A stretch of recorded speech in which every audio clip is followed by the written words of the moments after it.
Hello guys, welcome to our channel. आज हम class 11th के बायोलॉजी का चैप्टर नंबर 3 प्लांट किंगडम की एनसीईआरटी रीडिंग करने जा रहे हैं। और इसके पहले हमने चैप्टर नंबर 2 बायोलॉजिकल क्लासिफिकेशन की एनसीईआरटी रीडिंग कर ली है और हमने अपने प्लांट किंगडम को एकदम अच्छे से समझा था। तो अब हम इसकी एनसीईआरटी को रीड करेंगे। तो देखो, जब हमने देखा था कि चैप्टर नंबर 2 के अंदर यानी कि बायोलॉजिकल क्लासिफिकेशन के अंदर हमने क्या देखा था कि हमारे R.H. विटेकर ने 1969 के अंदर 5 किंगडम क्लासिफिकेशन दी थी, जिसके अंदर उन्होंने Monera, protista, fungi, Plantae and animalia को रखा था, जिसमें से हमने kingdom Monera, protista and fungi को चैप्टर नंबर 2 में ही पढ़ लिया था और प्लांट किंगडम अलग पढ़ा जाता और एनिमल किंगडम भी। तो प्लांट किंगडम हम यहाँ पढ़ लेंगे और एनिमल किंगडम हम कहाँ पढ़ेंगे, नेक्स्ट चैप्टर पे। ठीक है, तो हम रीड करते हैं, स्टार्ट करते हैं। सबसे पहले नाम ही है प्लांट किंगडम यानी कि पेड़ों का किंगडम। आते हैं तो देखो क्या लिखा है कि in the previous chapter we look at the broad classification of living organism under the system proposed by Whittaker 1969, wherein he suggested the 5 kingdom classification with Monera, Protista, Fungi, Animalia and Plantae. In this chapter we will deal in detail with the further classification within kingdom Plantae, popularly known as a plant kingdom. तो ये कह रहे हैं कि अब हम यहाँ पर प्लांट किंगडम के अंदर और भी फर्दर क्लासिफिकेशंस होती हैं, उन सबको पढ़ेंगे। We must stress here that our understanding of the plant kingdom has changed over time. ये हमने बायोलॉजिकल क्लासिफिकेशन में भी पढ़ा था कि जो हमारी अंडरस्टैंडिंग है प्लांट किंगडम के लिए वो समय के साथ चेंज होती थी, क्योंकि पहले तो बैक्टीरिया को, फंगी को, यानी जिसके पास भी सेल वॉल है उसे प्लांट किंगडम के अंदर रखा जा रहा था, लेकिन अब ऐसा नहीं कर रहे। Fungi and the member of the Monera and Protista having the cell wall have now been excluded from Plantae through earlier classification placed them in the same kingdom. ये कह रहे हैं कि earlier classification on the basis of the Linnaeus ने जो classification दी थी कि on the basis of the cell wall उन्होंने kingdom plant के अंदर बहुत सारी चीज़ें ऐसी रख दी थी जो plant नहीं थी, जैसे कि फंगी रख दिए थे, बैक्टीरिया रख दिए थे, कुछ प्रोटिस्ट्स को रख दिया था। ठीक है, लेकिन अब इन सबको निकाल दिया गया है। इसलिए ये कह रहे हैं कि हमारी जो इसीलिए ये हमें यहाँ पर कहना चाह रहे हैं कि जो हमारी अंडरस्टैंडिंग थी प्लांट किंगडम के बारे में वो समय के साथ चेंज होती रही।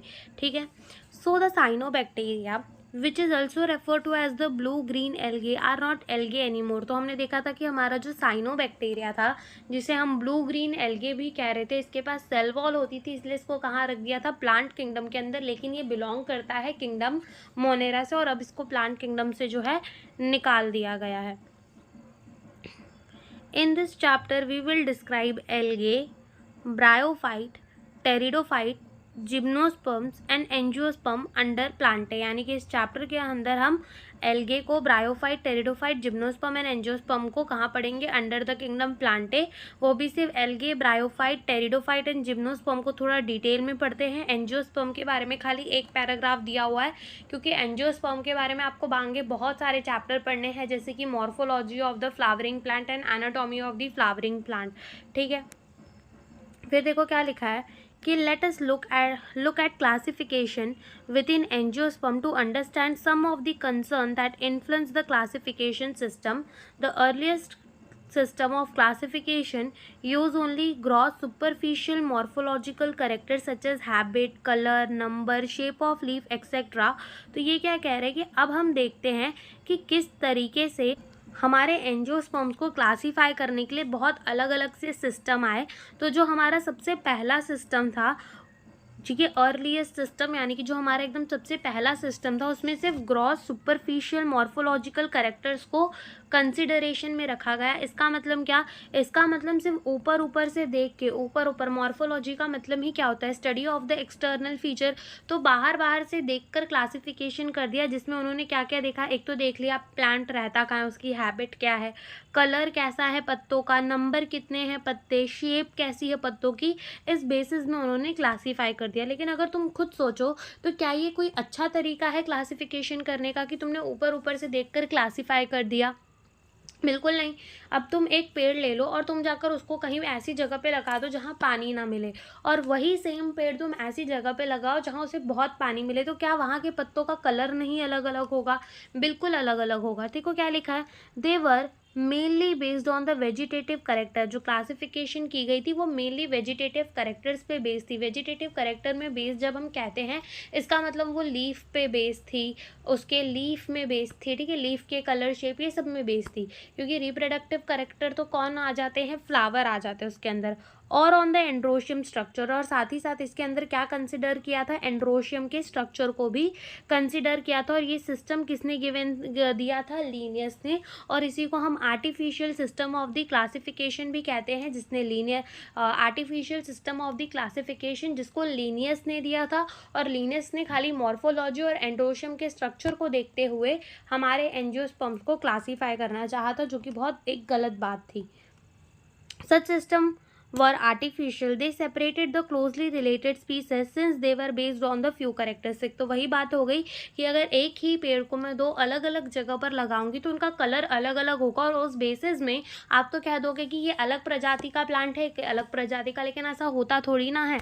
तो यहाँ पे ये कह रहे हैं कि दो क्लोजली रिलेटेड स्पीसीज को इन्होंने क्या कर दिया था, कुछ करेक्टरिस्टिक्स में दूर दूर क्लासीफाई कर दिया था। Also the artificial system give equal weightage to the vegetative and the sexual character, and this is not acceptable since we know that vegetative character are more easily affected by the environment. तो ये कह रहे हैं कि जो हमारा artificial system था classification का, जो कि लीनियस ने दिया था, उसमें उन्होंने वेजिटेटिव और साथ ही साथ सेक्सुअल कैरेक्टर को इक्वल इंपॉर्टेंस दे दी थी। लेकिन वेजिटेटिव कैरेक्टर जो ऐसी थी, ये तो जल्दी इफेक्ट हो जाती है, ठीक है, वेजिटेटिव कैरेक्टर जो है वो इजीली इफेक्ट हो जाती है एनवायरनमेंट से, वेर सेक्सुअल कैरेक्टर जो होती है वो ज़्यादा स्टेबल होती है, इसलिए ये एक्सेप्टेबल नहीं था, ठीक है। As against this natural classification system develop. अब जब ये हमारा हो गया कि आर्टिफिशियल सिस्टम ऑफ क्लासिफिकेशन तो चला नहीं, क्योंकि इसने बहुत से अलग काम किए जो इनको करने नहीं चाहिए थे, ठीक है, इक्वल वेटेज दे दी, साथ ही साथ इन्होंने क्या किया, दो क्लोजली रिलेटेड स्पीसीज को अलग अलग कर दिया। फिर इसीलिए बाद में क्या लाना पड़ा, एक नेचुरल सिस्टम ऑफ क्लासिफिकेशन, जो कि George Bentham and Joseph dealt and Hooker ने मिलके दिया था। और इन्होंने बहुत सारी चीज़ें कंसिडरेशन में ली थी, जो कि हम रीड करते हैं। As against this, natural classification system developed, which were mainly based on the natural affinities, among the organism, and consider not only the external feature but also internal feature like the ultrastructure, anatomy, embryology, phytochemistry, and such classification for the flowering plant was given by the George Bentham and Joseph Dalton Hooker। ठीक है, तो ये क्या कह रहे हैं कि जो हमारी natural system of the classification आई, उसके अंदर उन्होंने बहुत सारी चीज़ें कंसिडर की थी।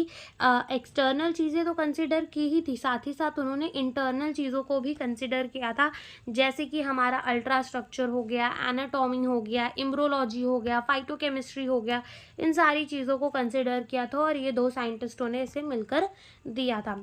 At present phylogenetic classification system based on the morpho evolutionary relationship between the various organism are acceptable। अब ये कह रहे हैं कि अगर हम प्रेजेंट टाइम को लेकर चले, देखो इनका डीमेरिट क्या था, जैसे लीनियस का एक डीमेरिट था कि उन्होंने क्या किया था, दो क्लोजली रिलेटेड स्पीसीज को सेपरेट कर दिया था और इक्वल वेटेज दी थी to the vegetative and the sexual character.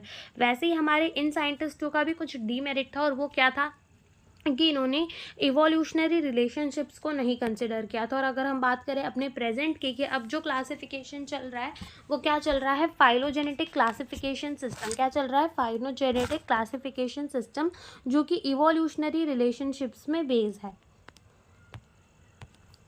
This assume that organism belonging to the same taxa have the common ancestor. बिल्कुल सही बात है। We now use information from many other sources to help resolve difficulty in classification, and this become more important when there is no supporting fossil evidence। तो ये कह रहे हैं कि हम जो है बहुत अलग अलग जगहों से इंफॉर्मेशन यूज़ कर रहे हैं, अलग अलग सोर्सेज से ले रहे हैं, ताकि हमारी ये जो डिफ़िकल्टी है क्लासिफिकेशन की वो सॉल्व हो सके, क्योंकि यहाँ पर हमारे पास कोई फॉसिल नहीं मिल रहा। और इसमें भी अलग अलग टाइप की टेक्सोनॉमी चलती है, जैसे कि न्यूमेरिकल टेक्सोनॉमी। अब न्यूमेरिकल टेक्सोनॉमी में क्या होता है, नंबर्स के थ्रू, यानी कि हर एक करेक्टर को आप एक नंबर दे दोगे और दो प्लांट को अगर आपको कंपेयर करवाना है तो आप उसके करेक्टर पुट कर दोगे और हर एक करेक्टर को तुमने 1 नंबर दिया है, ठीक है, तो उसके करेक्टर्स पुट कर दोगे और कंप्यूटर ओवरऑल आपको बता देगा कि इनमें कितनी सिमिलैरिटीज़ है, कितने सिमिलर हैं ये दो प्लांट। तो numerical taxonomy which is now easily carried out using the computer is based on all the observable characteristic, number and codes are assigned to all the characters and data are then processed in this way. Each character is given the equal importance and at the same time hundreds of the character can be considered. इसी तरीके से हम hundreds of the character को एक समय में पढ़ सकते हैं, एक टाइम में पढ़ सकते हैं। साइटोटेक्सोनॉमी, अब देखो नाम में ही आ रहा है साइटो, यानी कि क्या, यहाँ पर हम ना कुछ सेल की चीज़ें पढ़ेंगे, जैसे कि क्रोमोसोम का नंबर, तो क्रोमोसोम के नंबर और बिहेवियर और स्ट्रक्चर को देख के यहाँ पर काम किया जाता है। देखो लिखा हुआ है कि cytotaxonomy that is based on the cytological information like chromosome number, structure, behaviour. Chemotaxonomy, फिर उसके बाद ये यहाँ खत्म होता है और एक और टाइप की टेक्सोनॉमी चलती है दैट इज द कीमोटेक्सोनॉमी, जिसमें केमिकल्स यूज होते हैं, that uses the chemical constituent of the plant to resolve the confusion and also use by taxonomist this day. तो अगर कोई पूछा जाए कि कौन सा टेक्सोनॉमी आजकल टेक्सोनॉमिस्ट द्वारा यूज़ होता है तो वो हमारा कीमोटेक्सोनॉमी होगा। फिर आते हैं हम अपने एल्गे के ऊपर, तो देखो क्या लिखा हुआ है कि algae are the chlorophyll bearing. Chlorophyll bearing का मतलब क्या होता है कि इनके पास क्लोरोफिल है, इनके पास पिगमेंट है कि ये फोटोसिंथेसिस कर सकते हैं। सिंपल यानी कि बहुत सिंपल होते हैं। थैलॉइड, थैलॉइड का मतलब होता है ना इनकी बॉडी डिफरेंशिएटेड नहीं होती, यानी तुम जब इसको देखोगे तो तुम देख के ये नहीं बता पाओगे कि ये इसकी स्टेम है, ये इसकी रूट है, ये इसकी लीफ है, तुम ऐसा नहीं बता पाओगे क्योंकि इसकी बॉडी डिफरेंशिएटेड नहीं होती। अगर तुम हरी हरी चीज़ें ही अगर दीवार में जमी हुई देखते हो तो क्या तुम उसको बता पाते हो कि ये इसका रूट है, स्टेम है या लीफ है? तो वो उसकी बॉडी कैसी हो गई? थैलॉइड। थैलॉइड का मतलब होता है अनडिफरेंशिएटेड बॉडी। ऑटोट्रॉपिक यानी कि जो खुद का खाना खुद बनाते हैं। लार्जली एक्वाटिक यानी कि जो पानी में रहते हैं, तो ये फ्रेश वाटर में भी रहते हैं और ये हमारे मरीन यानी कि नमक वाले पानी में भी रहते हैं। They occur in the varieties of other habitat, और भी बहुत सारी जगह रहते हैं जैसे कि मॉइस्ट स्टोन के ऊपर यानी कि थोड़ा हमारा गीला पत्थर, सॉइल्स यानी कि मिट्टी के ऊपर, वुड्स यानी कि लकड़ी के ऊपर, and some of them also occur in association with the fungi, उसे हम लाइकेन कहते हैं, एंड एनिमल उसे हम स्लॉथ बियर कहते हैं। तब होता क्या है कि अगर तुम देखो तो association with the fungi lichen, lichen के बारे में तो हमने इसके पिछले चैप्टर नंबर 2 में ही पढ़ा है कि लाइकेन क्या होता है, म्यूचुअल रिलेशन होती है between the fungi and the algae. Fungi क्या करती है, एरिया ज़्यादा बढ़ाकर देती है और न्यूट्रिएंट एब्जॉर्ब करके देती है, और एल्गे उसके बदले में उसको खाना बनाकर देती है। तो एल्गल कॉम्पोनेंट को क्या कहते थे, खुद याद करो, फाइकोबॉन्ड, और फंगल कॉम्पोनेंट को क्या कहते थे, माइकोबॉन्ड, ठीक है। तो वो म्यूचुअल रिलेशनशिप होता है जिसको हम लाइकेन कहते हैं। और साथ ही साथ ना अगर एक बियर जैसा होता है, ठीक है, जिसे हम कहते हैं स्लॉथ बियर। अब ये स्लॉथ बियर जो है वो बहुत ज़्यादा कैसा होता है, आलसी होता है। तो वो क्या करता है, जाके नहाता है, ठीक है, नहाता तो होगा ही, स्लॉथ बियर भी पानी में जाके, हर जानवर जाते ही हैं, ठीक है, तो वो पानी में जाता है, नहाता है और उसकी बॉडी में ना हरी हरी सी एल्गे जम जाती है। अब इससे उसको भी बहुत ज़्यादा बेनिफिट होता है, ठीक है, उसको स्लॉथ बियर को भी बहुत ज़्यादा बेनिफिट होता है। अब देखो होता तो वो वाइट कलर का है, अब वो पेड़ में ऐसे सोएगा तो उसको शिकारी देख नहीं लेंगे, इसीलिए उसके ऊपर ना पूरी की पूरी ग्रीन कलर की एल्गे हो जाती है, और वो जब पेड़ पे फिर सोता है तो कुछ दिखता भी नहीं कि वहाँ पेड़ पे कुछ होगा भी, ठीक है। तो स्लॉथ बियर ऐसे इसको यूज में भी ले लेता है। फिर लिखा है कि the form and size on the algae is the highly variable, जो कि हम आगे देखेंगे भी, ranging from the colonial form like the Volvox to the filamentous form like the Ulothrix and Spirogyra. तो ये कह रहे हैं कि जो हमारी फॉर्म एंड साइज है एल्गी की वो हाईली वेरिएबल होती है, जैसे कि ये हमें कॉलोनीज में भी दिख सकते हैं, और कॉलोनी में कौन सी हमें फंगी, कौन सी एल्गी दिखती है, दैट इज वॉल्वॉक्स। और ये साथ ही साथ हमें फिलामेंट्स के फॉर्म में भी दिख सकते हैं जैसे कि Ulothrix and Spirogyra. A few of the marine form such as kelp form massive body, massive plant body, ठीक है, यानी कि ये जो केल्प है ये बहुत लंबे तक ग्रो हो सकती है। Algae reproduce by vegetative, asexual and the sexual method, तीनों तरीके से रिप्रोड्यूस करती है। Vegetative reproduction is by the fragmentation. Vegetatively reproduction कैसे करती है? Bye fragmentation. फ्रैगमेंटेशन क्या होता है कि एक हमारा एल्गे है, मान लो जैसे कि हमारा ओलोथ्रिक्स है, इसके फ्रैगमेंट्स हो गए, अब हर फ्रैगमेंट जो है वो एक नया एल्गे बना लेगा, तो उसको हम कहते हैं फ्रैगमेंटेशन, ठीक है। और हर एक फ्रैगमेंट जो है, each fragment develop into the thallus, thallus का मतलब उसकी बॉडी, थैलस में कन्वर्ट हो जाएगा। Asexual reproduction is by the production of the different type of spore. Asexual reproduction कैसे होती है? अलग अलग तरीके के स्पोर्स प्रोड्यूस होते हैं, एंड द मोस्ट कॉमन बिगेन द जू स्पोर। उसमें भी सबसे ज़्यादा जो कॉमन स्पोर होता है वो क्या होता है? जू स्पोर, जो कि हमारा फ्लैजिलेटेड होता है, फ्लैजिलास प्रेजेंट होते हैं उसके पास, मोटाइल होता है, और जब वो मिट्टी में गिरता है, जर्मिनेट करता है, तो वहाँ पर हमें नया प्लांट यानी कि हमारा नया एल्गे हमें मिल जाता है। Sexual reproduction take place through the fusion of the two gamete. Sexual reproduction कैसे होता है? By the fusion of the two gamete. और ये गैमेट हमारे flagellated and similar in size हो सकते हैं। अब देखो इसमें होता क्या है कि 3 तरीके के हमें देखने को मिलते हैं, that is the isogamous, anisogamous and oogamous। Isogamous में क्या होता है कि 2 similar type of the gamete fuse करते हैं, तो आइसो का मतलब ही होता है सेम, आइसोगैमस, ठीक है। फिर एक होता है हमारा oogamous। oogamous में एक बड़ा होता है और नॉन मोटाइल होता है, और एक छोटा होता है और मोटाइल होता है, तो वो क्या हो जाता है? oogamous। और एक होता है अनीसोगैमस, ठीक है। 3 तरीके से देखने को मिलते हैं, आइसोगैमस, एनीसोगैमस एंड oogamous। और एनीसोगैमस में क्या होता है? फ्यूजन होता है बिटवीन द 2 डिसिमिलर गैमेट, ठीक है। तो ये देखो आइसोगैमस में सिमिलर वाले, एनीसोगैमस में डिसिमिलर वाले, और oogamous में एक बड़ा सा स्टैटिक और एक छोटा सा मोटाइल, ठीक है। तो देखो यहाँ पर क्या होता है, लिखा है सबसे पहले हमारा कि this gamete can be flagellated and similar in size और non flagellated but similar in size, यानी कि यहाँ पर साइज को सिमिलर ही बताया गया है, यानी कि आइसोगैमस की बात चल रही है। अब ये हमारे गैमेट कैसे हो सकते हैं? फ्लैजिलेटेड हो सकते हैं और सिमिलर इन साइज। तो ऐसा हमें किसकी कंडीशन में देखने को मिलता है? ओलोथ्रिक्स के कंडीशन में। नॉन फ्लैजिलेटेड और सिमिलर इन साइज भी हो सकते हैं, तो ऐसा हमें किस में देखने को मिलता है? स्पाइरोगाइरा में। और ऐसे रिप्रोडक्शन को क्या कहा जाता है? Isogamous. Fusion of the two gamete dissimilar in size as in the species of the Eudorina, ठीक है, ये याद रखना, तो उसको हम क्या कहते हैं? Anisogamous. And fusion between the one large यानी कि बड़ा, नॉन मोटाइल यानी कि जो चल नहीं सकता, स्टैटिक यानी कि जो रुका हुआ होता है, female gamete, and the smaller यानी कि छोटा, मोटाइल यानी कि जो चल सकता है, मेल गैमेट, उसको oogamous कहेंगे, जो कि हमें वॉल्वॉक्स और फ्यूकस के अंदर देखने को मिलता है। तो अगर कोई पूछे कि flagellated and similar in size Ulothrix में, non flagellated and similar in size Spirogyra में, डिसिमिलर टाइप के इड्रोनिया में, और हमारा oogamous किसमें देखने को मिलेगा? वॉल्वॉक्स एंड फ्यूकस के अंदर। तो यहाँ से क्वेश्चन बनने के बहुत ज़्यादा चांसेस होते हैं और पूछे भी यहीं से ज़्यादा जाते हैं, क्योंकि यहाँ पर कन्फ्यूजन बहुत ज़्यादा क्रिएट होती है, तो याद करना पड़ेगा इसको, तो कैसे भी तो याद कर लेना। तो यहाँ पर हमें फ़ोटोज़ दिखाए हुए हैं अलग अलग तरीके के एल्गे के, जैसे कि ये हमारा एक कॉलोनी वाला एल्गे है, और हमने एक ही नाम पढ़ा है अभी तक कॉलोनी वाले एल्गे में, दैट इज़ द वॉल्वॉक्स। और ये हमारा फिलामेंटस है, तो ये ओलोथ्रिक्स या स्पाइरोगाइरा, और एनसीईआरटी के अंदर हमें क्या बताया हुआ है कि ये हमारा स्पाइरोगाइरा है, ठीक है। सॉरी, ये हमारा क्या है? ओलोथ्रिक्स है। कौन सा है? ये हमारा ओलोथ्रिक्स। उसके बाद ये हमारे जो हैं, ये कौन से वाले एल्गे हैं? Green algae. इधर हमें कौन से देखने को मिलेंगे? Brown algae. ब्राउन एल्गे के अंदर भी देख लेते हैं कौन सा है। एक हमारा लेमिनेरिया, एक फ्यूकस एंड डिक्टियोटा है। तो ये लेमिनेरिया है, लेमिनेरिया, ये डिक्टियोटा और ये फ्यूकस, ठीक है। ये लेमिनेरिया, ये फ्यूकस और ये डिक्टियोटा, ठीक है। तो ये हमारे ब्राउन एल्गे हैं।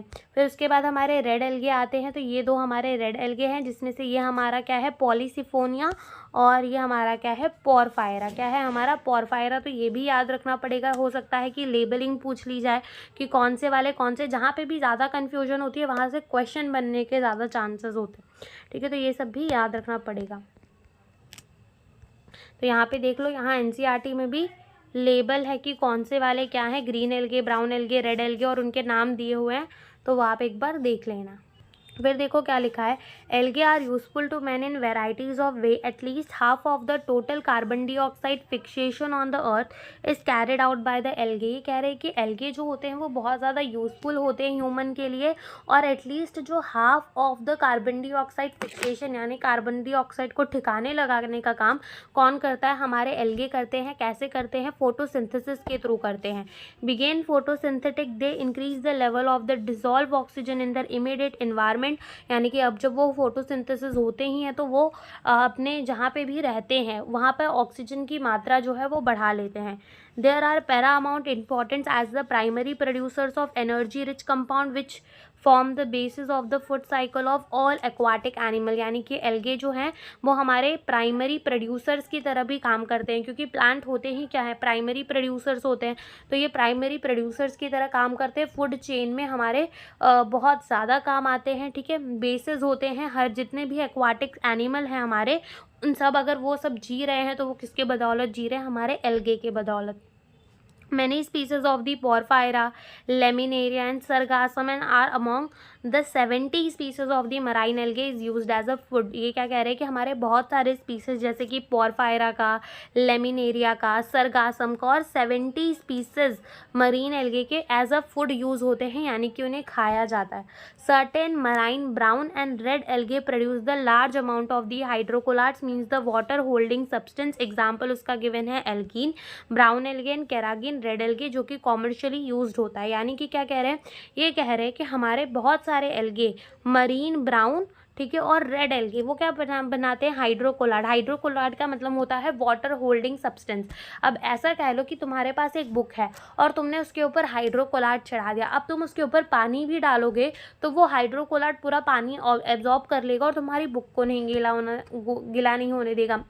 साथ ही साथ जब भी फूलों का ट्रांसपोर्ट होता है, ठीक है, बहुत दूर दूर तक, तो क्या होता है कि फूल में से तो पानी उड़ जाएगा, फूल तो मुरझा जाएंगे, तो भी उसको हाइड्रोकोलाट से करके लेके जाया जाता है, यानी कि वाटर होल्डिंग सब्सटेंस होता है।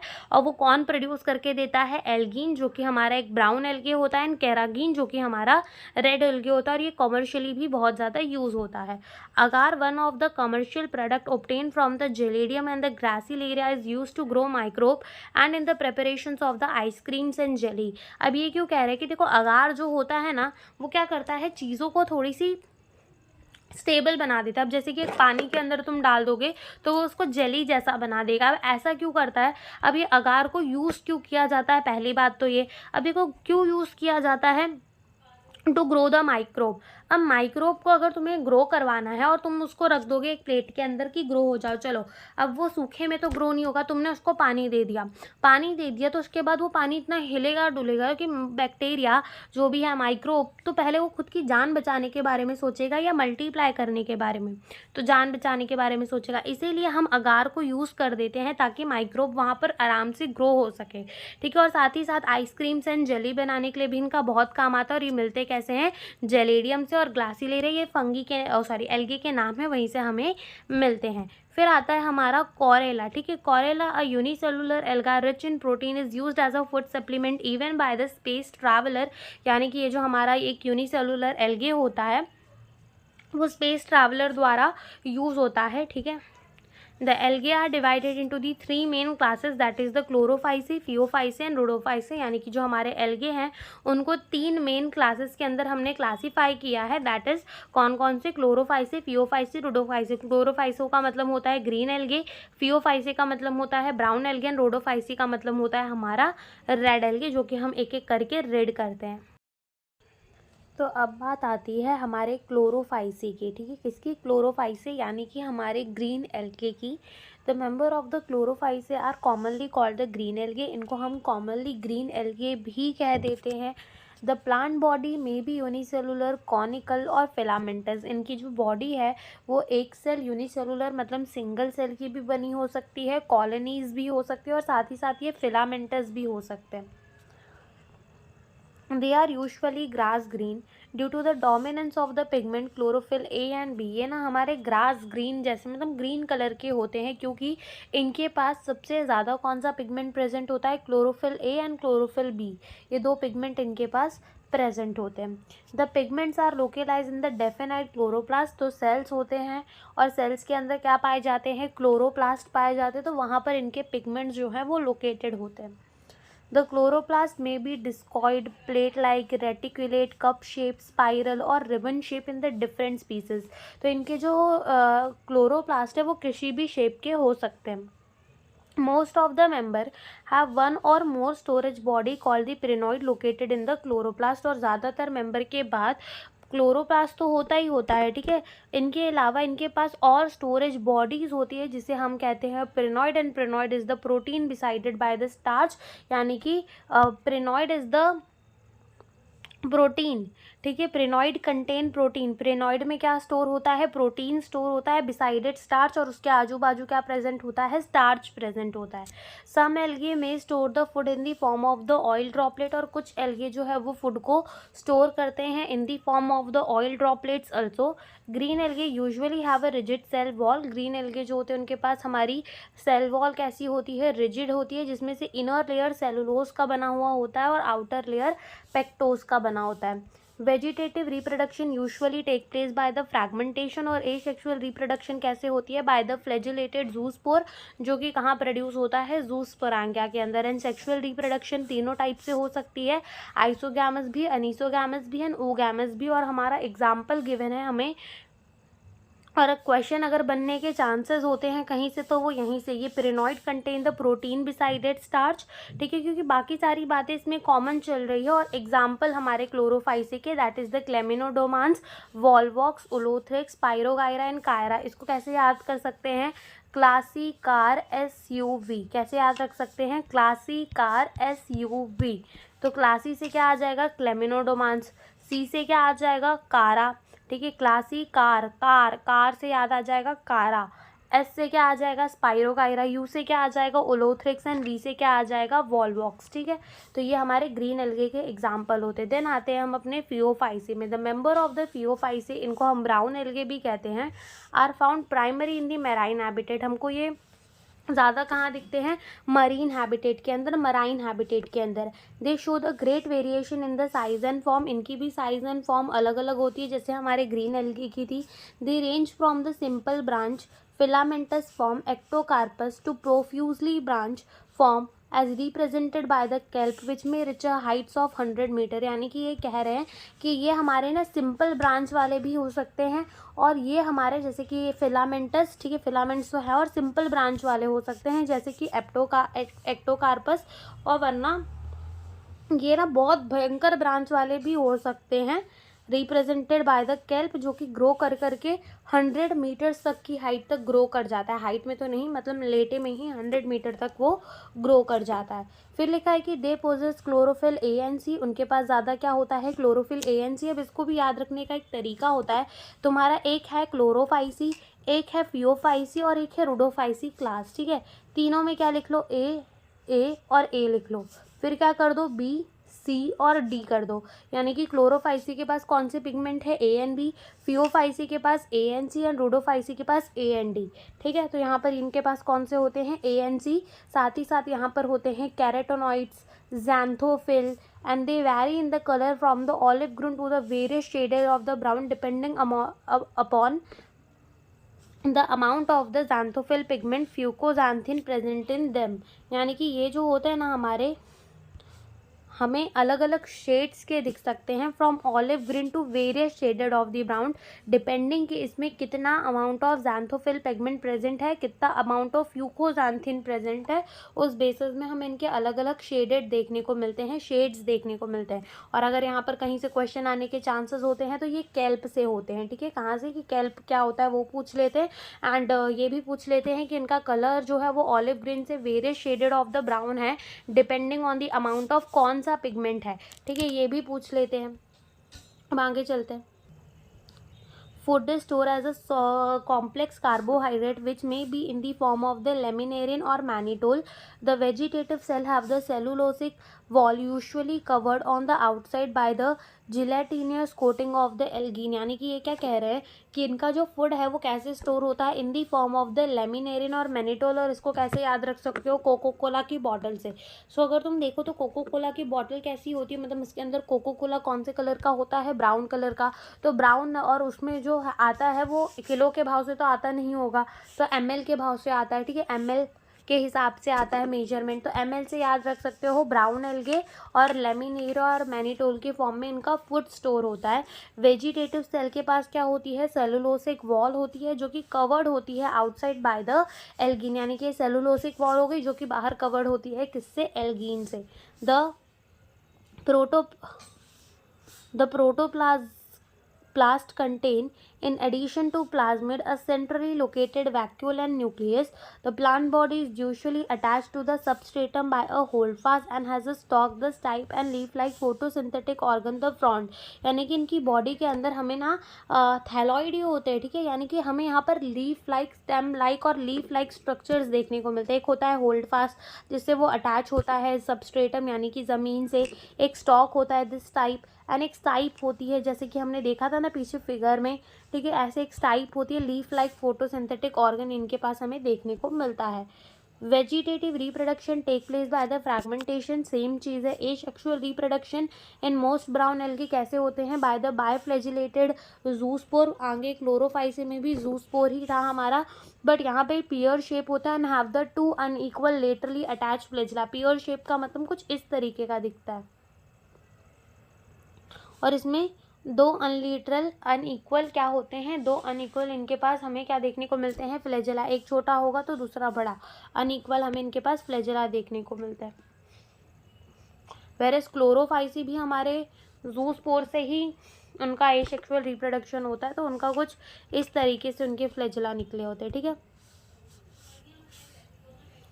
सेक्सुअल रिप्रोडक्शन में भी आइसोगैमेस, अनीसोगैमेस, ओगैमेस कुछ भी हो सकता है. Union of the gamete may take place in water और within the oogonium species. The gamete are the pyriform यानी कि पियर शेप होते हैं, दो लेटरली अटैच फ्लैजिला होता है. और इसका एग्जाम्पल क्या क्या है?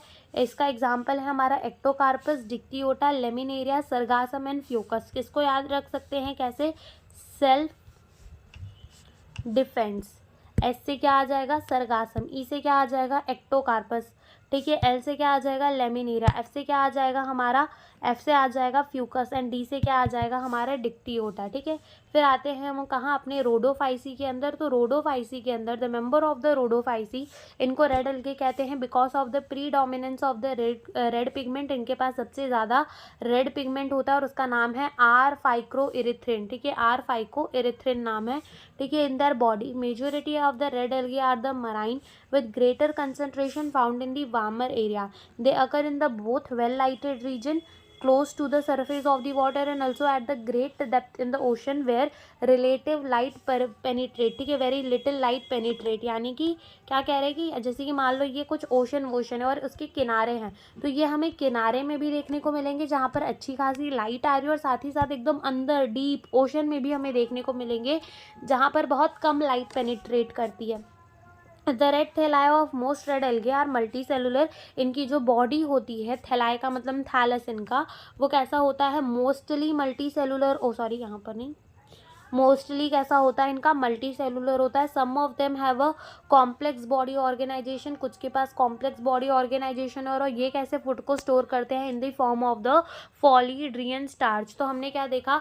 जो हमारे क्लोरोफाइट्स हैं वो कैसे स्टोर करते हैं फूड को? In the form of the oil droplet and protein is store in the pyrenoid, ठीक है. And pyrenoid is the protein besided by the starch. और हमारे फियोफाइसी के अंदर एमएल के फॉर्म में, दैट इज द लेमिनेरिया और मैनिटोल के फॉर्म पे, और यहाँ पर कैसे स्टोर होता है? In the form of the floridean starch के फॉर्म पे, ठीक है,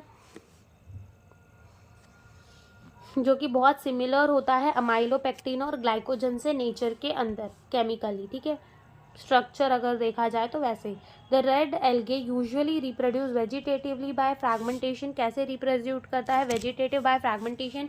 तीनों एल्गे के अंदर ये हमने देखा. They reproduce asexually by non motile spore. अब यहाँ बात ध्यान देने वाली है कि आगे के दो में हमने देखा कि जू स्पोर के द्वारा एसेक्सुअल रिप्रोडक्शन होती थी और वो भी हमारे मोटाइल होते थे, लेकिन यहाँ पर मोटाइल गैमेट ही नहीं होते. एसेक्सुअली रिप्रोड्यूस करना है bye non motile spore, sexually reproduce करना है बाय नॉन मोटाइल गैमेट, ठीक है. फिर यहाँ पर हमें टेबल दिया हुआ है, तो ये भी एक बार हम देख लेते हैं कि देखो यहाँ पे क्या लिखा हुआ है कि सबसे पहले क्लासेस क्लोरोफाइसी, फियोफाइसी, रोडोफाइसी. ऊपर हमारे उनका कॉमन नेम, ये मेजर पिगमेंट, फूड कैसे स्टोर होता है, सेल वॉल कैसा है, फ्लैजिला कैसा है और हैबिटेट कैसा है, ये हमें दिया हुआ है. तो सबसे पहले इसको हम ग्रीन एल्गे कहते हैं, इसको ब्राउन एल्गे और इसको रेड एल्गे. इनके अंदर क्लोरोफिल, सबके अंदर ए लिख दो, फिर बी, सी एंड डी लिख दो. यानी कि क्लोरोफाइसी के अंदर हमें क्लोरोफिल तो देखने को मिलता है, साथ ही साथ ए और बी. फियोफाइसी के अंदर ए और सी तो देखने को मिलेगा और फ्यूकोजैंथीन भी. और रोडोफाइसी के अंदर आर फाइक्रोइरिथ्रिन और ए और डी देखने को मिलेगा. मिलेगा। स्टोर फूड की बात करें तो ये स्टार्च के फॉर्म में, ये लेमिनेरिया और मैनिटोल के फॉर्म में, और ये पॉलीड्रीन स्टार्च के फॉर्म पे, ठीक है। सेल वॉल की बात करें, इनकी सेलुलोसिक सेल वॉल होती है, इनकी हमारी सेलुलोज और एल्गिन की, और इनकी cellulose pectin and polysulphate Easter की, ठीक है। फिर अगर हम बात करें फ्लैजेला नंबर की, तो क्लोरोफाइसी में 2 से 8 फ्लैजेला होते हैं, इक्वल और एपिकल। इसका मतलब कुछ इस तरीके से 2 से 8 फ्लैजेला होंगे और इक्वल और एपिकल, एपिकल मतलब एक जगह से उग रहे होते हैं, ठीक है। पायरिफॉर्म फ्लैजेला अभी हमने देख लिया, 2 अनइक्वल लेटरल, और इनमें तो फ्लैजेला वाले एब्सेंट ही होते हैं, फ्लैजेला वाले होते ही नहीं। फिर साथ में आते हैं ये रहते कहाँ हैं, तो देखो तीनों के अंदर ही हमें है fresh water, brackish water and salt water, लेकिन डाउन जाने में यानी कि क्लोरोफाइसी से फियोफाइसी, फियोफाइसी से रुडोफाइसी, क्लोरोफाइसी जो है वो फ्रेश वाटर में रहेंगे, फियोफाइसी जो है वो उससे थोड़ा कम, रुडोफाइसी सबसे कम, ऐसे ही। यानी कि इसका मतलब अगर रुडोफाइसी फ्रेश वाटर के अंदर बहुत कम रह रहे हैं तो वो सबसे ज़्यादा कहाँ रहेंगे, सॉल्ट वाटर के अंदर, बार्किश वाटर में कुछ रह जाएंगे, ठीक है। ऐसा यहाँ से याद रख सकते हो। टेबल भी होता है ख़त्म। अब हम आगे चलते हैं। फिर क्या लिखा है, सेक्सुअल रिप्रोडक्शन कैसे होती है, oogamous से, and accompanied by the complex post fertilization development, and common member क्या होते हैं, Polysiphonia, Porphyra, Gracilaria and Gelidium, यानी कि पीजी से इसको याद रख सकते हो, या पीपीजीजी से, तो बहुत ईजी है यहाँ पर याद रखना, ठीक है। और अगर कोई पूछे कि oogamous बताओ मोटाइल है या नॉन मोटाइल, तो नॉन मोटाइल ही बोलना है, क्योंकि वो हमें रेड एल्गे के अंदर दिया हुआ है, ठीक है। फिर आता है हमारा ब्रायोफाइट, ठीक है। तो देखो क्या लिखा है, bryophyte include the various mosses and liverwort that are found commonly growing in the moist shaded area, ठीक है, इन द हेल्थ। यानी कि ब्रायोफाइट के अंदर हमें 2 फर्दर और पढ़ने हैं, एक तो लिवरवॉट को पढ़ना है, दूसरा हमें मॉस को पढ़ना है, 2 चीज़ों को पढ़ना है, ठीक है, जो कि हमें कहाँ देखने को मिलते हैं, शेडेड एरियाज़ के अंदर, जहाँ पर ज़्यादा धूप वूप ना हो, शेडेड एरिया। इस डायग्राम में हम बाद में आएंगे, वरना यहाँ पे लेबलिंग दी हुई है, आप देख सकते हो कौन सा क्या है, कुछ ज़्यादा पूछा नहीं जाता। ये जो खिली खिली फूल का है वो हमारा आर्किगोनियोफोर है, यानी कि फीमेल वाला, और ये जो थोड़ा सा सड़ा हुआ सा है दैट इज़ द एंथ्रियोफोर है, ठीक है। ऐसे याद रख सकते हो, दैट इज़ मेल वाला, आर्किगोनियोफोर यानी कि फीमेल वाला, और एंथ्रियोफोर यानी कि मेल वाला। तो देखो क्या लिखा है, bryophyte are also called the amphibian of the plant kingdom because this plant can live in soil but depend on water for the sexual reproduction. यानी कि ब्रायोफाइट जो होते हैं इनको हम क्या कहते हैं, amphibian of the plant kingdom. इसमें भी क्वेश्चन आ जाता है कि हमारे amphibian of the plant kingdom कौन होते हैं, तो ब्रायोफाइट होते हैं। अब हमारे ब्रायोफाइट को, एम्फीबियन का मतलब क्या होता है, ऐसे एनिमल जो पानी में भी रह सके और लैंड में भी रह सके। तो वैसे ही हमारे ये प्लांट जो हैं वो रहते तो लैंड में है but they need the water, उनको पानी की ज़रूरत पड़ती है। क्यों पड़ती है, ताकि गैमेट का ट्रांसफ़र हो सके, क्योंकि खुद तो जाएंगे नहीं चल के, गैमेट के ट्रांसफ़र के लिए इनको वाटर चाहिए होता है। तो यही लिखा है कि ये they can leave in soil, ठीक है, मिट्टी में रह सकते हैं, बट डिपेंड ऑन वाटर, पानी पे डिपेंड करते हैं, निर्भर रहते हैं for the sexual reproduction. They usually occur in the dam, कहाँ पाए जाते हैं, डैम पे, ह्यूमिड एंड शेडेड लोकेलिटीज़ में हमें ये देखने को मिलते हैं। They play an important role in the plant succession on the bare rock और सॉइल, ठीक है। अब प्लांट बॉडी जो होती है ब्रायोफाइट की वो ज़्यादा डिफरेंशिएटेड होती है एल्गे से, लेकिन फिर भी यहाँ पर हमें ट्रू रूट, स्टेम्स और लीफ देखने को नहीं मिलते। रूट लाइक, स्टेम लाइक और लीफ लाइक स्ट्रक्चर देखने को मिल जाते हैं। It is a thallus like, ठीक है, पोस्टरेट और erect and attach to the substratum by the unicellular and multicellular rhizoids. तो पीछे वाले फिगर के अंदर जो छोटे से जड़ जैसे दिख रहे थे वो क्या थे, राइजोइड्स थे, ठीक है। तो ये ना अप्रेस्ड होते हैं सबस्ट्रेटम में, यानी कि ऐसे लेटे हुए होते हैं, और अटैच होते हैं सबस्ट्रेटम यानी कि ज़मीन से बाय द यूनिसेलुलर और मल्टी सेलुलर, वो यूनिसेलुलर भी हो सकते हैं, मल्टी सेलुलर भी, राइजोइड। फिर क्या लिखा है, they lack the true root stems and leaf, इनके पास ट्रू रूट, स्टेम्स और लीफ नहीं होते। They may possess the root like leaf like and stem like structure, इनके पास ट्रू रूट, स्टेम्स और लीफ तो नहीं होते, लेकिन लीफ लाइक, स्टेम लाइक और रूट लाइक स्ट्रक्चर हमें इनके पास देखने को मिलता है। The main plant body of the bryophyte is the haploid, ठीक है। इनकी मेन प्लांट बॉडी कैसी होती है, हैप्लॉइड। हैप्लॉइड का मतलब एन, ठीक है, हैप्लॉइड का मतलब एन। डिप्लॉइड जब कहते हैं तो हम क्या लिख देते हैं, 2n। हैप्लॉइड का मतलब क्या होगा, एन, यानी कि इनकी मेन प्लांट बॉडी हैप्लॉइड है, हैप्लॉइड का मतलब एन। और जब भी किसी की बॉडी हैप्लॉइड होती है तो हम कहते हैं कि गैमेटोफिटिक बॉडी है। क्या है, मेन प्लांट बॉडी क्या है, गैमेटोफाइट है, ठीक है, लेकिन बनेगा यहाँ पर स्पोरोफाइट भी, लेकिन वो जो स्पोरोफाइट आता है वो डिप्लॉइड बनता है। तो स्पोरोफाइट डिपेंड करता है फिर गेमेटोफाइट पे अपने न्यूट्रिशन के लिए। ठीक है, तो वो हम आगे देखेंगे, बस इतना याद रख लो। प्लांट बॉडी हैप्लॉइड है तो उसको गेमेटोफिटिक बोलेंगे। गेमेटोफाइट हमारा यहाँ पर फ्री लिविंग होगा क्योंकि वो मेन प्लांट बॉडी है, वो किसी पे डिपेंड नहीं करेगा, वो खुद फोटोसिंथेसिस करके अपना खाना बना लेगा। इट प्रोड्यूस द गैमेट, वो गैमेट प्रोड्यूस करता है, hence it is called the gametophyte, उसको इसलिए गैमेटोफाइट भी कहते हैं। The sex organ in the bryophyte are the multicellular. The male sex organ is called the antheridium, they produce the biflagellated antherozoid, and female sex organ called the archegonium is flask shape and produce the single egg. तो यहाँ पे क्या बोला है कि देखो जो sex organ होता है ब्रायोफाइट्स के अंदर वो कैसा होता है, मल्टी सेलुलर होता है, जिसमें से मेल सेक्स ऑर्गन को क्या कहते हैं, एंथ्रेडियम कहते हैं, जो कि क्या प्रोड्यूस करता है, बायफ्लैजिलेटेड एंथ्रोजोड, एंथ्रेडियम कहते हैं, जो कि क्या प्रोड्यूस करता है, बायफ्लैजिलेटेड एंथ्रोजोड। और फीमेल जो है उसको क्या कहा जाता है, आर्कीगोनियम, जो कि फ्लास्क शेप का होता है। ठीक है, ऐसे फ्लास्क शेप का होता है, जो कि प्रोड्यूस करता है एक सिंगल एग, जिसको हम क्या कहते हैं, आर्कियोगोनियम। ठीक है, यानी कि आर्कियोगोनियम किसे कहते हैं, वो फ्लास्क शेप को, एंड प्रोड्यूस करता है सिंगल एग। ठीक है, the antherozoids are release into the water, यानी कि male gamete, where it fuses, where they come in the contact with the archegonium, and antherozoid fuse with egg to produce the zygote. Antherozoid जो है वो fuse करता है egg के साथ to produce the zygote. Zygote do not undergo the reduction division immediately, they produce a multi cellular body called the sporophyte. ठीक है, zygote जो है वो, अब देखो क्या हुआ कि ये हमारा मेल का गैमेट भी हैप्लॉइड, फीमेल का गैमेट भी हैप्लॉइड, जब दोनों फ्यूज हुए तो क्या बना, डिप्लॉइड। अब डिप्लॉइड जब मियोसिस कर लेगा तो वो अगेन क्या बन जाएगा, हैप्लॉइड बन जाएगा। लेकिन इधर ऐसा नहीं होता, जाइकोट जो है वो डायरेक्टली मियोसिस नहीं करता, लेकिन वो मल्टीप्लाई करता है, डिवाइड करता है, डिवाइड करता है, डिवाइड करता है, और एक मल्टी सेलुलर बॉडी बना देता है, जिसे हम कहते हैं स्पोरोफाइट। तो ये स्पोरोफाइट हमारा कैसा होगा, डिप्लॉइड होगा। ठीक है, लिखा है the sporophyte is not free living, ये फ्री लिविंग नहीं होता, but attach to the photosynthetic gametophyte and derive the nourishment from it. Attach रहता है फोटोसिंथेटिक गैमेटोफाइट से और उसी से नरिशमेंट खींचता है। Some cells of the sporophyte undergo the reduction division, अब कुछ सेल स्पोरोफाइट्स के रिडक्शन डिवीजन में जाते हैं, यानी कि मियोसिस में जाते हैं, और हैप्लॉइड क्या प्रोड्यूस करते हैं, स्पोर।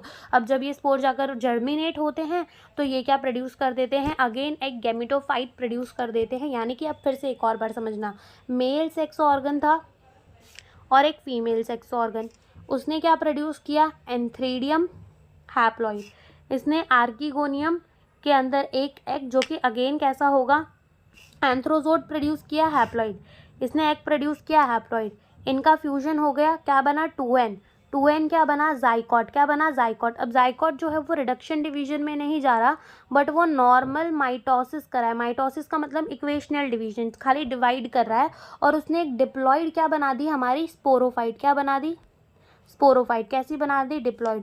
अब स्पोरोफाइट के सम सेल, ठीक है, कुछ सेल जो है वो स्पोरोफाइट के, वो क्या करेंगे, मियोसिस करेंगे, और मियोसिस करके क्या बना देंगे, स्पोर, और ये स्पोर कैसे निकलेंगे, हैप्लॉइड, और ये जर्मिनेट होंगे तो ये फिर से हमें क्या देंगे, हमारा गैमेटोफाइट देंगे, जिसमें से जो स्पोरोफाइट है वो फ्री लिविंग नहीं होता, डिपेंड करता है गैमेटोफाइट के ऊपर, वेयरएज गैमेटोफाइट कैसा होता है, फ्री लिविंग होता है। ठीक है,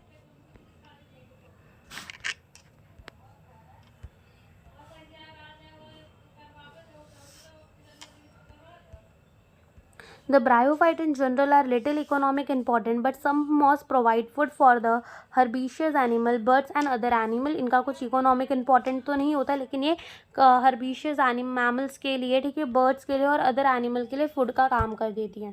species of the Sphagnum, a moss provide peat that has been used as a fuel and packing material for the transshipment of living material because of their capacity to hold the water. Moss along with the lichen are the first organism to colonize the rock and hence are of the great ecological importance. They decompose the rock making the substrate suitable for the growth of the higher plant. Since moss form dense mat on the soil, they reduce the impact of falling rain and prevent the soil erosion. The bryophyte are divided into the liverwort and moss। ठीक है, यानी कि हमारे bryophyte further अब किसके अंदर divided है, liverwort के अंदर डिवाइडेड है, एंड moss के अंदर डिवाइडेड है। अब हम आते हैं अपने लिवर वॉट के ऊपर, और ये याद रखना कि जो हमारे ब्रायोफाइट्स होते हैं उनकी भी मेन प्लांट बॉडी गैमेटोफाइट ही होती है, ठीक है, जो कि हमने पढ़ा भी कि उनकी मेन प्लांट बॉडी कैसी होती है, गैमेटोफाइट ही होती है, ठीक है। मेन प्लांट बॉडी कैसी होती है, गैमेटोफाइट होती है। ओके, अब चलते हैं आगे। तो देखो क्या लिखा है, liverwort. The liverwort grow usually in the moist shaded habitat such as the banks of stream, marshy ground, damp soil, bark of the tree and deep in the wood, ठीक है। इन सारी जगहों पर, जैसे कि हमारे जहाँ पर मॉइस्ट थोड़ी नमी हो, शेडेड हैबिटेट हो, वहाँ पर हमें ये ग्रो होते दिख जाते हैं, ठीक है।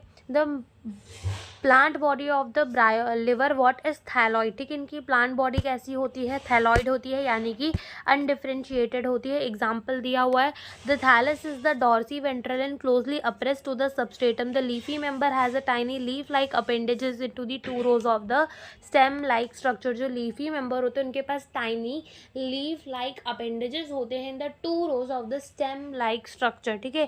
एसेक्सुअल रिप्रोडक्शन लिवर वॉट के अंदर कैसे होती है, फ्रैगमेंटेशन से होती है थैलाई के, ठीक है। और कैसे होती है, by the formation of the specialise structure, एक स्पेशल स्ट्रक्चर बनता है जिसे कहा जाता है गैमा। अब गैमा क्या होता है, गैमा ग्रीन कलर का मल्टी सेल्यूलर एसेक्सुअल बर्ड होता है जो कि डेवलप करता है छोटे छोटे रिसेप्टिकल्स, जिसे हम कहते हैं गैमा कप में। तो जैसे कि मान लो ये गैमा कप हो गया, तो इसमें क्या देखने को मिलते हैं, हमें गैमा देखने को मिलते हैं, ठीक है। तो ये लिखा है, ठीक है।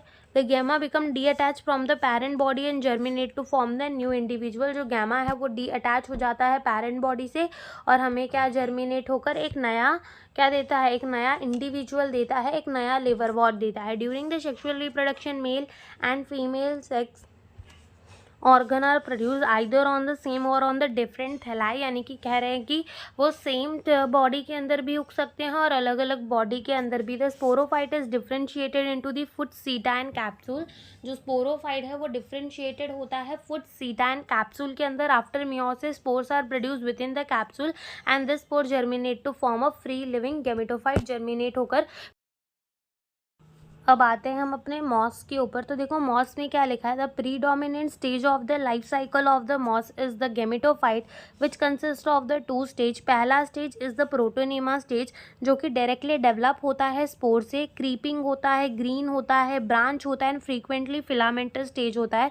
सेकेंड स्टेज जो होता है वो लीफी स्टेज होता है, इन विच जो हमारा सेकेंडरी प्रोटोनीमा है वो डेवलप हो जाता है, develop from the secondary protonema as a lateral bud, यानी कि वो सेकेंडरी प्रोटोनीमा से डेवलप होता है। They consist of the upright slender axis bearing spirally arrange leaf.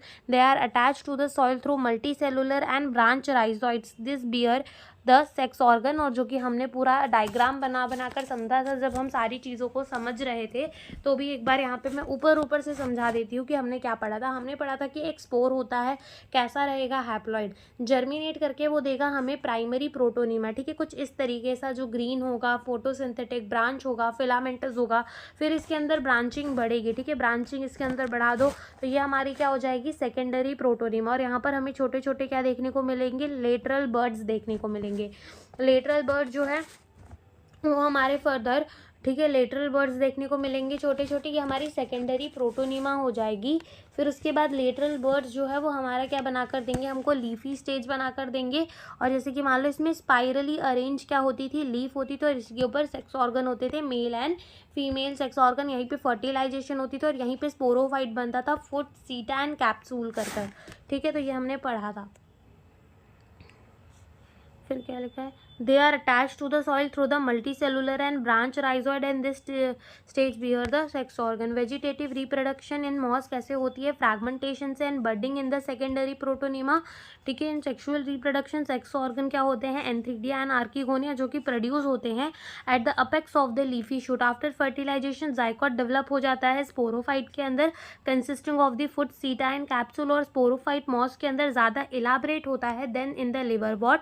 Capsule capsule के अंदर स्पोर होते हैं, स्पोर फॉर्म होते हैं after the meiosis, and meiosis have an elaborate mechanism of the spore dispersal, ठीक है। और कॉमन एग्जाम्पल हमारे मॉसिस के हमें यहाँ पर दिए हुए हैं, जैसे कि फ्यूनेरिया, पॉलीट्राइकम, स्नैग्नम, ये सारे मॉसिस का एग्जाम्पल है।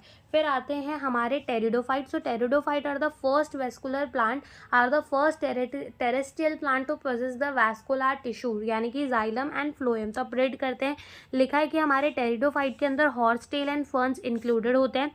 टेरिडोफाइट यूज होते हैं मेडिसिनल पर्पस के लिए, ठीक है। मेडिसिनल संजीवनी बूटी भी जो थी वो टेरिडोफाइट ही थी, और एज अ सॉइल बाइंडर, ठीक है, सॉइल बाइंडर की तरह भी ये काम आते हैं। They are also frequently grow as an ornamental, ornamental की तरह ग्रो करना यानी कि सजावटों के लिए उन्हें उगाया जाता है। Evolutionary they are the first terrestrial plant to possess the vascular tissue, xylem and phloem. Evolutionary देखा जाए तो ये हमारे पहले टेरेस्ट्रियल प्लांट है जो कि हमें इनके पास क्या है, vascular tissue, that is xylem and phloem, ठीक है। इनके पास वैस्कुलर टिश्यू है, xylem and phloem. You shawl study more about this tissue in the chapter number 6। अब जो टेरिडोफाइट है वो कहाँ पाए जाते हैं, cool, damp and shady places में,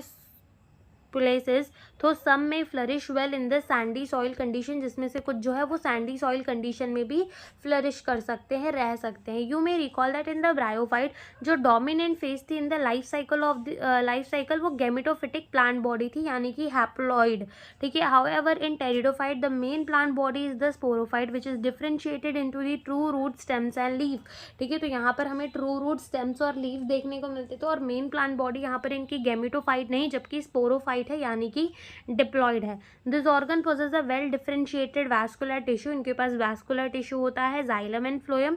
the leaf in the pteridophyte are small, यहाँ पर हमें छोटे छोटे पत्ते देखने मिलते हैं, और जब छोटे तो छोटों के लिए हमेशा नाम लगा दिया जाता है माइक्रो, ठीक है। किसी भी छोटी चीज़ के लिए नाम लगा दिया जाता है micro.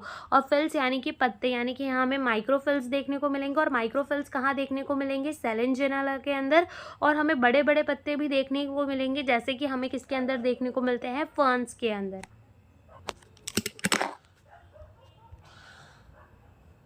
The sporophyte bear sporangia that are subtended by the leaf like appendage called the sporophylus। और कुछ केसेस के अंदर स्पोरोफिलस जो है वो डिस्टिंक्ट कॉम्पैक्ट स्ट्रक्चर बनाता है, जिसे हम कहते हैं स्ट्रोबिलाई और कॉन, और उसमें वो हमें किसमें देखने को मिलता है, सेलेंजेना और इक्वीसीटम के अंदर। The sporangia produce spores by meiosis in the spore mother cell, और ये जो स्पोर है वो जर्मिनेट होकर हमें क्या देते हैं, एक छोटा सा लेकिन मल्टी सेलुलर, बहुत छोटा होता है लेकिन मल्टी सेलुलर हमें गेमेटोफाइट देखने को मिलता है। कब, जब स्पोर जर्मिनेट करता है, ठीक है। ये सारी चीज़ें हमने समझी थी कि स्पोरांगिया क्या होते हैं, स्पोरोफिलस क्या होते हैं, ठीक है। तो अगर वही नहीं समझ आ रही हो तो पहले आप वो देख लेना, ठीक है। तो जब वो स्पोर जर्मिनेट होता है तो वो फ्री लिविंग छोटा सा फोटोसिंथेटिक थैलॉइड गेमेटोफाइट देता है, जिसे कहा जाता है प्रोथैलस। अब ये जो प्रोथैलस होता है इसके अंदर मेल एंड फीमेल जो सेक्स ऑर्गन है वो दोनों ही प्रेजेंट होता है। जैसे कि मान लो ये प्रोथैलस, ये क्या हो गया, मान लो जैसे कि प्रोथैलस, ये कैसा होगा, मल्टी सेलुलर होंगे, यानी कि इसमें बहुत सारे सेल्स होंगे, मल्टी सेलुलर होगा प्रोथैलस,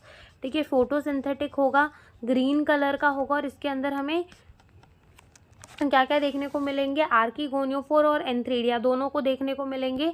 और फिर इनका क्या हो जाएगा, फर्टिलाइजेशन, और यहाँ पर बन जाएगा zygote.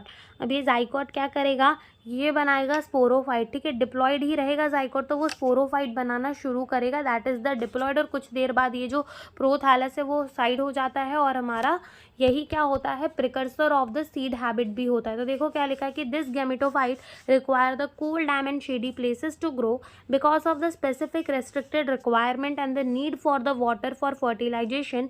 The spread living of the pteridophyte is limited and restricted to the narrow geographical region. The gametophyte bear the male and female sex organ called the antheridia and archegonia। जो हमारा gametophyte होता है उसके अंदर male and female sex organ देखने को मिलते हैं, दैट इज द एंथरीडिया और archegonia respectively. Water is require for the transfer of the antherozoid, water चाहिए होता है for the transfer of the antherozoid. Male gamete release from the antheridia to the mouth of the archegonium. Fusion of the male with the male gamete with the egg present in the archegonium result in the formation of the zygote, जिससे zygote बन जाता है। Zygote thereafter produce a multicellular well differentiated sporophyte. Zygote divide करता है और क्या देता है, वेल डिफरेंशिएटेड स्पोरोफाइट देता है, जो कि डोमिनेंट फेज होती है टेरिडोफाइट की, which is the dominant phase of the pteridophyte. Majority of the pteridophyte के अंदर All the spores are of the similar kind and such plant are called the homosporous. Genera like the Selenginella और Salvinia are produce the two kind of the spore, macro यानी कि large, micro यानी कि small spore are known as a heterosporous. तो ये क्या कह रहे हैं कि जो हमारे टेरिडोफाइट होते हैं उसमें जितने भी मतलब ऑलमोस्ट सारे जो रहते हैं वो होमोस्पोरस होते हैं. होमो का मतलब सेम और स्पोरस का मतलब स्पोर की वो सेम तरीके के स्पोर निकालते हैं. लेकिन हमारे कुछ होते हैं जो कि दो अलग अलग काइंड के स्पोर निकालते हैं, कोई बड़े निकालता है कोई छोटे निकालता है, तो वो हमारे हेटेरोस्पोरस में आ जाते हैं. जैसे कि हमें सेलेंजिना और साल्विनिया का एग्जाम्पल दिया हुआ है कि ये दो हमारे हेटेरोस्पोरस होते हैं. The megaspore and microspore germinate and give rise to the male and female gametophyte respectively. The female gametophyte in this plant are retained on the parent sporophyte for variable time, and the development of the zygote into the young embryo take place within the female gametophyte. और ये जो event होता है वो precursor होता है किसका, seed habit का. Consider an important step in the evolution. Further हमारे टेरिडोफाइट क्लासीफाई हैं 4 क्लासेस के अंदर, सिलोप्सिडा, लाइकोप्सिडा, सेनोप्सिडा एंड टेरोप्सिडा, जो कि एक एक हमें उनके एग्जाम्पल्स दिए हुए हैं. फिर आते हैं हम अपने किसमें, जिम्नोस्पर्म्स के ऊपर. तो यहाँ पे देखो क्या लिखा है कि जिम्नो का मतलब होता है नेकेड एंड स्पर्मा का मतलब होता है सीड. यानी कि यहाँ पर हमारा सीड तो बन जाता है लेकिन हमें फ्रूट नहीं देखने को मिलता. होता क्या है कि जब भी फर्टिलाइजेशन होती है तो ओव्यूल जो होता है वो किसके अंदर कन्वर्ट होता है, सीड के अंदर. और ओवेरी जो होती है वो किसके अंदर कन्वर्ट होती है, फ्रूट के अंदर. ठीक है, किसके अंदर कन्वर्ट होती है, फ्रूट के अंदर. तो यहाँ पर हमें सीड देखने को मिलता है लेकिन नेकेड, यानी कि उसमें कोई ओवेरी नहीं प्रेजेंट होती, कोई फ्रूट नहीं प्रेजेंट होता. ठीक है. Are plant in which the ovules are not enclosed by any ovary and remain exposed both before and after fertilization. fertilization के पहले भी वो naked रहता है और fertilization के बाद भी. Gymnosperms, the seed that develop the post fertilization are not covered, that is naked. Gymnosperm include the medium sized trees or the tall tree shrubs. One of the gymnosperm, the Ghent redwood tree Suikia, is one of the tallest tree species. The roots are generally taproot. Root in some genera have the fungal association in the form of the mycorrhiza यानी कि pinus, while in some other cycas, small specialized root called the cholerae root are associated with the N2-fixing cyanobacteria. तो देखो अब यहाँ पे बहुत सारी चीज़ें कह दी गई हैं. सबसे पहली चीज़ यहाँ पर कही है कि जिम्नोस्पर्म्स के अंदर हमें मीडियम साइज ट्रीज देखने को मिलते हैं और बड़े बड़े पेड़ और शब्स देखने को मिलते हैं. लेकिन इनमें से जो सबसे बड़ा ट्री होता है वो हमारा रेडवुड ट्री होता है, जो कि टॉलेस्ट ट्री स्पीसीज होती है. अब इनकी जो रूट होती है वो कैसी होती है, टैप रूट सिस्टम होती है. और इनमें क्या होता है, फंगल एसोसिएशन होता है, जिसको हमने पढ़ा था माइकोराइजा. वो हमें कहाँ देखने को मिलता है, पाइनस के अंदर और साइकस. ठीक है, साइकस के अंदर रूट जो होती है वो कॉलराइड रूट होती है, यानी कि रूट जो है वो एंटोफिक्सिंग साइनोबैक्टीरिया के साथ प्रेजेंट होती है. अब स्टेम जो होते हैं वो अनब्रांच होते हैं किसके अंदर, साइकस के अंदर, और ब्रांच होते हैं पाइनस और सेड्रस के अंदर. द लीफ में भी सिंपल और कंपाउंड. लीफ जो है वो सिंपल भी हो सकता है, कंपाउंड भी हो सकता है. In Cycas pinnate leaf persist for the few year. Pinnate leaf देखने को मिलता है. पिन्नेट का मतलब पिन जैसी leaf.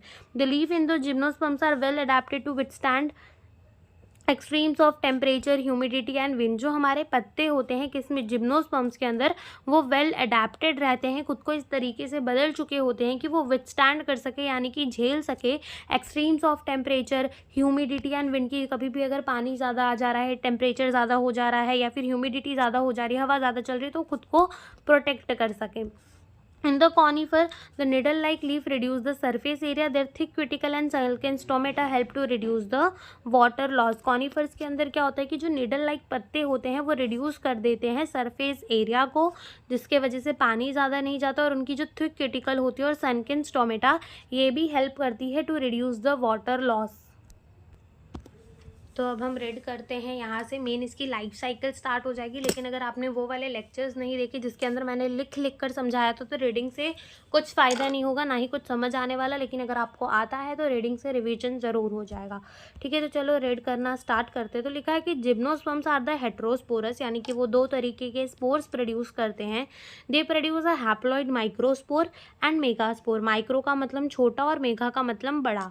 The two kind of spores are produced within the sporangia that are borne on the sporophylls, which are arranged spirally along an axis to form the lax or the compact strobili or the cone. अब होता क्या है कि जैसे मान लो ये एक पेड़ है और ये पत्ता पत्तों के नीचे क्या लटक रहे हुए होते हैं, स्पोरैंगिया, जिनके अंदर प्रोड्यूस होता है स्पोर। अब ये जो पत्ते उठकर खुद को एक कोन की तरह बना लेते हैं, तो ये सब हमें ना इस तरीके से दिखने लगते हैं, जिसको हमने कहते हैं कि स्ट्रोबिलाई बना लिया है या कोन बना लिया है, ठीक है। The strobili bearing the microsporophilus and microsporangia are called the microsporangiate or the male strobili। तो ये कह रहा है कि जिस कोन के ऊपर, जिस स्ट्रोबिलाई के ऊपर माइक्रोस्पोरोफिलस यानी कि मेल वाले और माइक्रोस्पोरैंगिया लटके हुए होंगे, उनको हम माइक्रोस्पोरैंजिएट कहेंगे या मेल स्ट्रोबिलाई कहेंगे। The microspore develop into the male gametophyte generation which is highly reduce and confined to only the limited number of the cell. यानी कि यहाँ पे होता क्या है कि पॉलन बनते हैं, ठीक है। क्या बनते हैं? पॉलन बनते हैं, ठीक है। तो जैसे कि मान लो ये एक कोन है हमारा, अब इसमें क्या प्रेजेंट होगा, ये हमारा माइक्रोस्पोरोफिलस है। अब इसमें लटक रहा होगा क्या, माइक्रोस्पोरैंजिया।